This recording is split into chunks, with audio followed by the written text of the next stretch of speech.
അമ്മയെ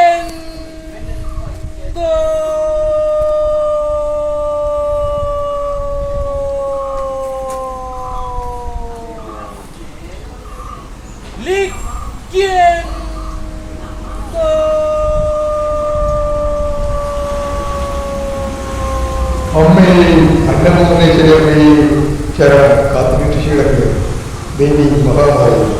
അമ്മയെ ശരണം. നിങ്ങളിപ്പോൾ കണ്ടത് ഇലക്കനെ വിളിക്കൽ ചടങ്ങാണ്. അപ്പോൾ ഇപ്പോൾ നമ്മൾ അതിന് ഇടയ്ക്ക് കേട്ടത് അമ്പലത്തിനകത്ത് വാദ്യം, ഉച്ചപൂജ കഴിഞ്ഞ ശേഷമുള്ള വാദ്യമാണ്. ഇപ്പോൾ ഇദ്ദേഹമാണ് ഇലക്കനെ വിളിക്കാൻ വേണ്ടി അമ്പലത്തിൻ്റെ നടയിൽ നിന്നും കിഴക്ക് ഭാഗത്തേക്ക് ഉള്ള അരയാൽ തറയിലേക്ക് പോകുന്നത്. അപ്പോൾ ഇദ്ദേഹം ഇപ്പോൾ അരയാൽ തറമേൽ കയറി ഇലക്കന് വിളിക്കുന്ന ചടങ്ങ് തുടങ്ങും. ഇതിന് ഐതിഹ്യവും ചരിത്രപരവും മാത്രമല്ല യാഥാർത്ഥ്യമായ സംഭവങ്ങളാണ് ഇതിന് അടിസ്ഥാനം. അപ്പോൾ വർഷത്തിൽ 365 ദിവസം അന്നദാനം നടത്തുന്ന ക്ഷേത്രമാണ് അന്നപൂർണേശ്വരി ക്ഷേത്രം എന്ന് പറഞ്ഞുവല്ലോ. അപ്പോൾ നമുക്ക് ഇലക്കനെ വിളിക്കൽ ചടങ്ങ് കഴിഞ്ഞ ശേഷം അതിനെപ്പറ്റി സംസാരിക്കാം.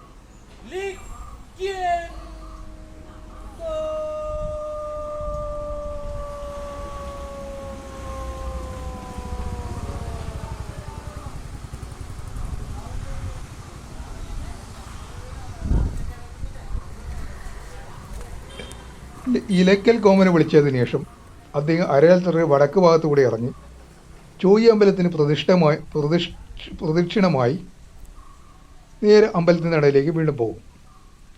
അവിടെ ചെന്ന് അമ്മയെ ധ്യാനിച്ച് അതിനുശേഷം ഇലയിട്ട് കൊടുക്കുക എന്നൊരു ചടങ്ങുണ്ട്. ഇലയിട്ട് കൊടുത്തു കഴിഞ്ഞ ശേഷം വഴിപോക്കരെ വിളിക്കുക എന്നൊരു ചടങ്ങുണ്ട്. അപ്പോൾ അതാണ് നമ്മൾക്ക് ഇനി കാണാൻ വേണ്ടി പോകുന്നത്.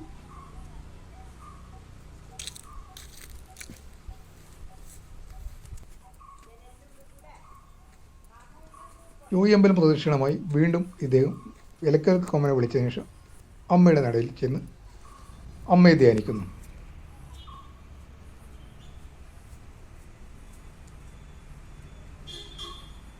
അമ്മയെ തൊഴുതതിന് ശേഷം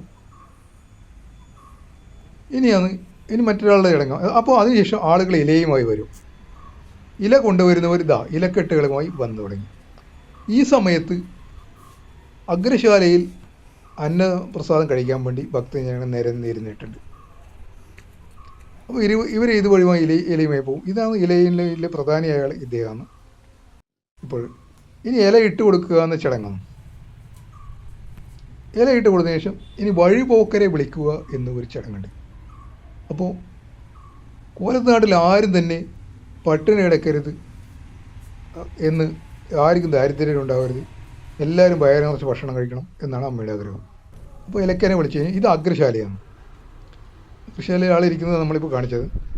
പിന്നെ അമ്പലത്തിൻ്റെ ആ പ്രൗഢിയും ഭംഗിയും നമ്മളിവിടെ കാണിച്ചിട്ടുണ്ട്.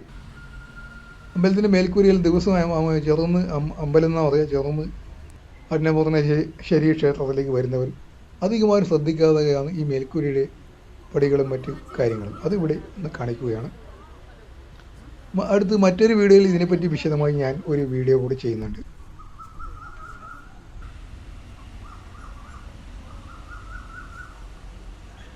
അപ്പോൾ ഏവർക്കും ചെറുകുന്ന് അന്നപൂർണേശ്വരി അമ്മയുടെ അനുഗ്രഹം ഉണ്ടാകട്ടെ എന്ന് ഞാൻ ആശംസിക്കുന്നു, പ്രാർത്ഥിക്കുന്നു. അമ്മയെ ശരണം. ഇത് ചോയി അമ്പലമാണ്. അപ്പോൾ ഇപ്പോഴും നമ്മൾ കാണുന്നത് 101 തേക്കിൻകാലികൾ പാകിയ അമ്പലത്തിൻ്റെ വട്ടപ്പന്തൽ സ്ഥാപിക്കേണ്ട സ്ഥലമാണ്, തിരുമുറ്റം. അപ്പോൾ മുൻകാലങ്ങളിൽ ഇത് 111 തേക്കിൻകാലാണ് പണ്ട് കാലത്ത് ഉണ്ടായിരുന്നത്. അപ്പോൾ ഇപ്പോൾ സ്റ്റേജിനും ഓഫീസിനും മറ്റു കാര്യങ്ങൾക്കുമായി കുറച്ച് സ്ഥലങ്ങൾ പോയതിനു ശേഷം ആ 111 തേക്കിൻകാലുകളായി ചുരുങ്ങി. ഇത് ചെറുന്ന് അന്നപൂർണേശ്വരി അമ്മയുടെ നടയാണ് നമ്മൾ കണ്ടത്. ഇവിടെ മുകളിൽ 3 താഴികക്കുടങ്ങളുണ്ട്. അതിനെപ്പറ്റി ഒക്കെ വിശദമായി ഞാൻ ഒരു വീഡിയോ മറ്റൊരു വീഡിയോയിൽ ചെയ്യാം. ഇതിൽ വീഡിയോ ദൈർഘ്യം കൂടുന്നത് കൊണ്ട് ഇവിടെ ഒഴിവാക്കുകയാണ്. അപ്പോൾ തേക്കുകാലുകളെ പറ്റി പറഞ്ഞില്ലേ, മുൻകാലങ്ങളിൽ 111 ഇപ്പം 101 ചുരുങ്ങി. മുൻകാലങ്ങളിൽ 7000 മടൽ ഓലയാണ് വേണ്ടുന്നത്, പിന്നെ അത് 6000 ചുരുങ്ങി. അപ്പോൾ അതിനെപ്പറ്റി ഒരു വീഡിയോ പിന്നെ ചെയ്യാം. എല്ലാവർക്കും സാക്ഷാൽ ചെറുകുന്ന് അന്നപൂർണേശ്വരി അമ്മയുടെ അനുഗ്രഹം ഉണ്ടാകട്ടെ എന്ന് ഞാൻ പ്രാർത്ഥിക്കുന്നു, ആശംസിക്കുന്നു.